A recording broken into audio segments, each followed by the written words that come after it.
Hi, everybody, and welcome back to COM 1160. This is week number 11. We're getting very close to the end of term. We only have a few weeks left. This week, we're going to do something slightly different, and I'm going to talk about it. I'm making a bit of a change to the teaching and learning plan. Actually, I'll just open up our teaching and learning plan. If you've been following the teaching and learning plan, you see that we're about here. So by now you've probably completed your rough draft.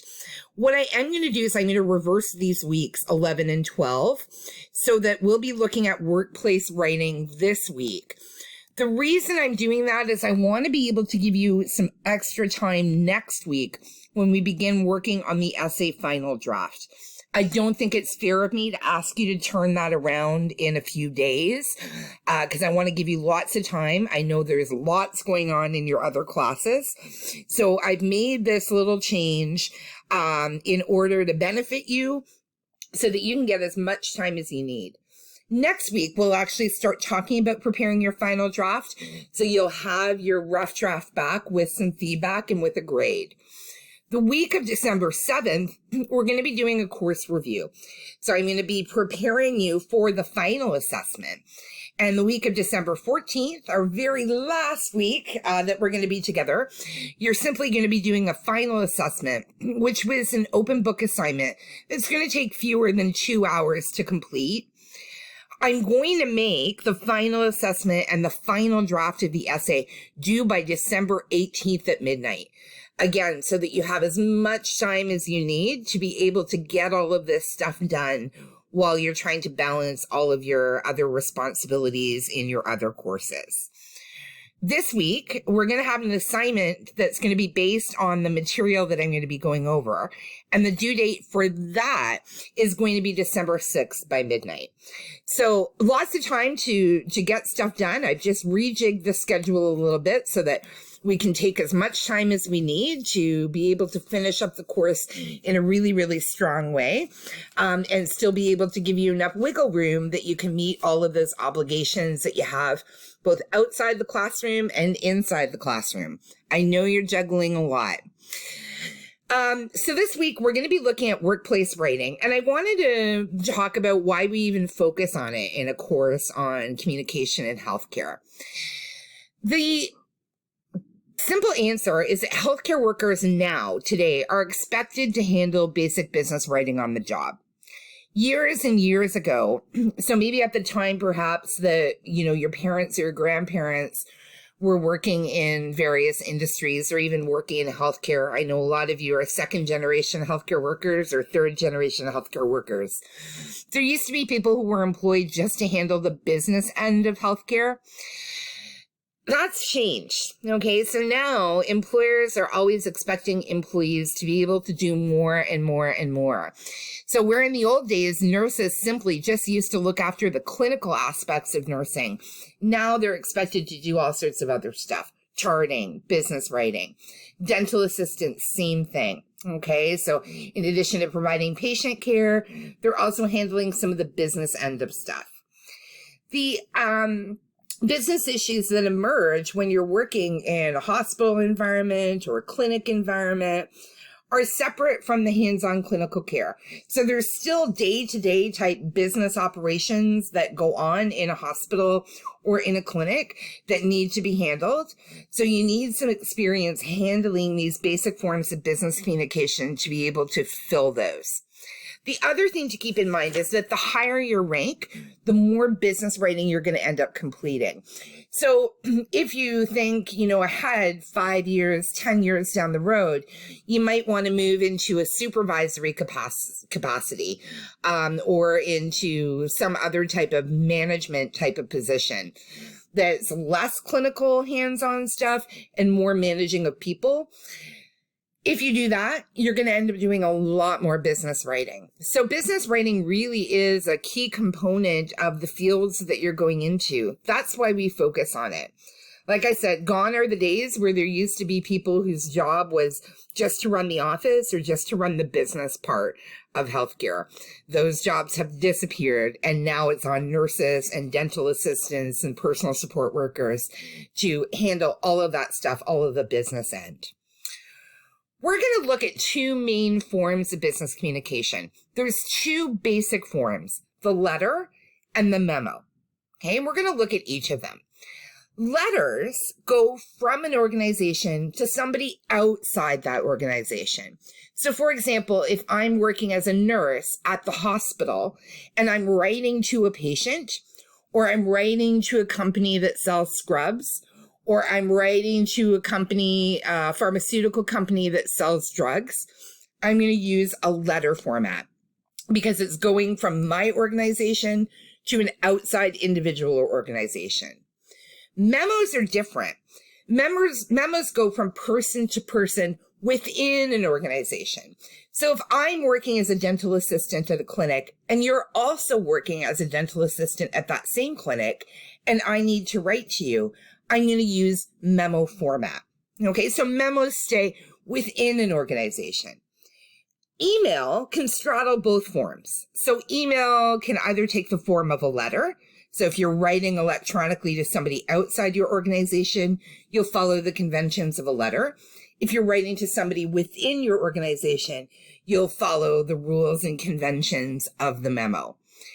The thing about healthcare, though, is that healthcare has been relatively slow to move to electronic communication. I think a lot of it probably has to do with people's concerns over privacy and being able to keep electronic information confidential. A lot of clinics, departments, employers in the healthcare industry still use paper letters and paper memos for their communication. You'd be surprised at how slow really the industry has been. We're going to take a look at the two paper formats and how to set them up on paper. But know, of course, right, that you can easily adapt what we're going to be learning to any type of electronic communication that you may end up using. So I'm thinking maybe over the next 10 years, we're going to start seeing a shift to more and more electronic communication in the industry. Know that what we're learning will still be valid 10 years from now. The only difference will be the way that you send it. Okay, so instead of sending it on paper, you'd be sending it electronically.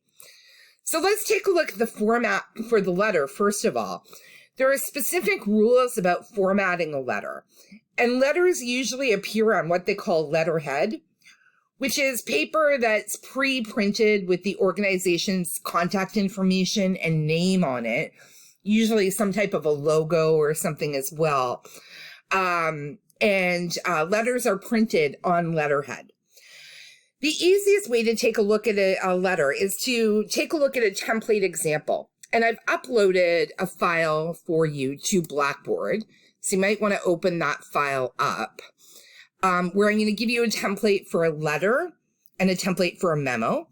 We'll take a look at the letter first. So here what we're looking at on screen is the first part of the letter. And you'll see that I've made some really basic looking letterhead. I'm no artist, okay? So I'm sure you'll do a much better job when you design your own letterhead. Mine looks pretty basic, but you'll see the letterhead information up there. So there's a little logo, the name of the organization, the address, phone number, sometimes email, website, what have you. Okay, so that's all part of the letterhead. The actual letter itself starts here, just where I placed my cursor. And you'll see that what I've done is I put in the recipient's name and address there. Okay, and you'll see this is all lined up to the left-hand side, and there's no spacing, no line spacing. So it's different than APA. I have the person's first name and last name that I'm writing to.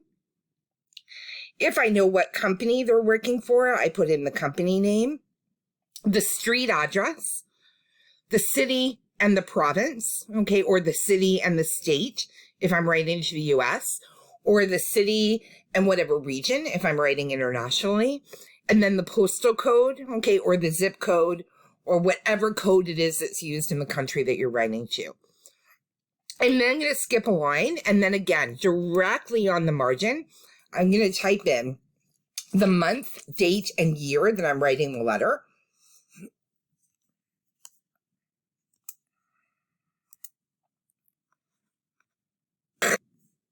So you'll see here I've expressed it as April 15th, 2017. skip another line, and then we have what's called in business writing terms the salutation, which is always dear so-and-so. And you'll notice here that I've indicated dear first name and last name. So dear Ariana Grande. I've done that because I'm using the principles of modern business writing. In the old days, we always used to use in business writing what they call courtesy titles, like Mr., Mrs., Ms., Miss. But modern business writing now says that you leave that out. Reason being, you don't know somebody's marital status. You don't know somebody's preferred gender expression. You may not even be able to tell gender from the name if you're unfamiliar with the name. In order to make sure that you're being correct and that you're not being offensive in any way, we've gotten rid of that. And now the rule is dear first name, last name. You'll also notice that I use a colon, the 2 dots after the name, and not a comma. Okay, if you're writing a birthday card or a personal letter to somebody, you use a comma, but in business situations, you always use the colon. Then I'm going to go down and you'll see this is the actual body of my letter. So it's just junk that I put in here. But this little letter is only 2 paragraphs. So I have my first paragraph up here. And then I skip a line to show that I'm starting a new paragraph. And my second paragraph starts right here where I'm showing you the cursor.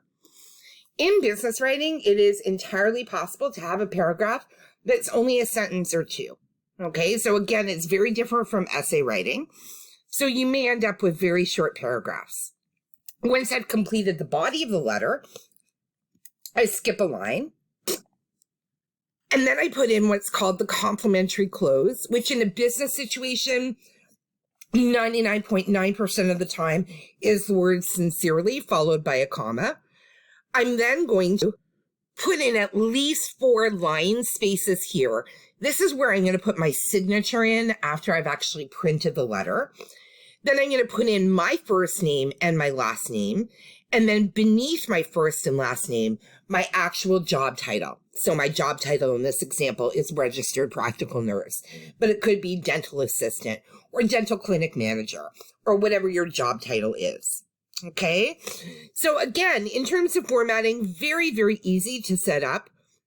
Remember just the single spacing, except for those areas where you're going to line space. Single spacing in the paragraphs. Show that you're moving from one paragraph to another by skipping a line. You'll notice there's no indentation. Okay, so the rules, again, quite different than APA. I guess it's just to make it complicated for you. The rules are totally different. But if you follow these rules, you'll end up with a perfectly formatted letter every time. So again, I've given this file to you. You're welcome to download it and save it so that you always have a template for a business letter in case you have to write one. The next thing that we're going to talk about is the format of the memo. And remember again that memos are pieces of workplace communication that flow within an organization. So if I'm a dental assistant and I'm writing to you, the dental hygienist, I'm going to use a memo. Like letters, there are specific rules about formatting a memo and how you go about it. Most organizations, I would say, again, 95% of them, have some sort of template already set up on their computers for memos. So when you graduate and you walk into a job, that'll be one of the things that they show you. There'll be a file, a template file that you can use so that they all look exactly the same. And everybody's memo within the organization takes the same sort of format. I've set up a template for you on Blackboard. It's in the same file as the letter. And I'll go through the setup of the memo so that you can take a look at it. It's simpler than the letter. Okay, so now I'm on the second page in that file. Much simpler, okay, really quite plain and basic looking. So it's not as fancy looking as the letter. Memos always start off with the word memo or memorandum up at the top, okay, and you'll see this is centered and in bold. Then a line is skipped. Then we end up with all sorts of information here in this section where I'm moving my cursor. This is the routing information. And if you take a look at it, you'll notice it looks exactly like email. Okay, so email was actually set up based on the paper memo way back when email was invented. This is going to give the information about who the memo is going to, who the memo is from, the date of the memo, and the subject line of the memo. And notice that I have some margins set up here. So I have everything lined up to the left-hand side, and then I have an internal margin that I've been able to do by tabbing over, okay, for the stuff, for the entries in this particular lines. So I include the first name and the last name of the person that I'm writing to, followed by a comma, and then their job title. I do the same thing for the information about who it's coming from. So I put in my own first name and last name, followed by a comma, and then my job title. Even if I've known the person for 20 years and I've worked with them forever, I still have to follow that convention where I do first name, last name, job title. Reason being, right, that your memo becomes part of the company record. So, you know, who knows, years down the road, somebody may need to look up that memo and see what was said or what was written in a particular situation. They may not know, if you're just using first names, they may not know who it is you're referring to. So you always have to keep things set up that way. You then have your date line again, okay, and then your subject line. Subject lines are difficult to write. They're written in what's called telegraphic style, which means that they're not a full sentence, right? They're like a mini title. And they need to accurately represent what the content of the memo itself is. I know that when I open up my email, I take a look at the subject lines as I'm making decisions about what I'm going to read and reply to first. So it's a courtesy to the reader to give them an informative subject line so that they can make some decisions, okay, about what they're going to read and in what order.